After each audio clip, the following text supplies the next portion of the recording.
Hello అందరికీ ఈరోజు మా ఇంట్లో రెసిపీ వచ్చేసి సీకాయాకు పచ్చడి అండి. సీకాయాకుని ఫస్ట్ క్లీన్ చేసుకుని ఆరిన తర్వాత కవర్లో పెట్టుకుని కట్టుకుంటే అది రాలిపోద్దండి.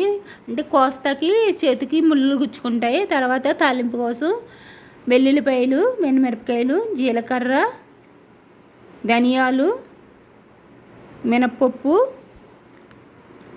శనగపప్పు వేసుకునండి ఫ్రై చేసుకోవాలి. నువ్వులు కూడా వేసుకుని ఫ్రై చేసుకుని పక్కకు తీసుకున్న తర్వాత అది చల్లారాక మిక్సీలో వేసుకోవాలండి. తర్వాత ఈ ఆకు ఉంది కదండి, ఆ ఆకు కూడా నూనె కొద్దిగా వేసుకుని ఫ్రై చేసుకోవాలండి. ఇది పుల్లగా ఉంటుంది, చింతపండు అవసరం లేదండి.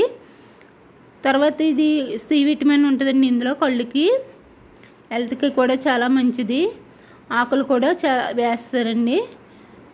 తర్వాత ఈ అన్నీ చల్లారిన తర్వాత మిక్సీలో వేసుకుని అందులోకి కొద్దిగా పసుపు వేసుకుని ఉప్పు వేసుకుని మిక్సీ పెట్టుకుని పక్కకు పెట్టుకోవాలి. తర్వాత తాలింపు కోసం మిరపకాయలు, జీలకర్ర, ఆవాలు, కొద్దిగా మినపప్పు, కరివేపాకు వేసుకుని ఇది తిరగబోత పెట్టుకోవాలండి. తిరగబోత పెట్టుకున్న తర్వాత స్టోరేజ్ చేసుకోవచ్చండి. వారం రోజులు బయట ఉంటుంది, ఫ్రిడ్జ్లో అయితే నెలలు ఉంటుంది. నా వీడియో నచ్చినట్టయితే లైక్ చేయండి, షేర్ చేయండి, కామెంట్ చేయండి, సబ్స్క్రైబ్ చేసుకోండి ఫ్రెండ్స్. మీ ఫ్రెండ్స్ అండ్ ఫ్యామిలీ మెంబర్కి షేర్ చేయండి. Bye bye.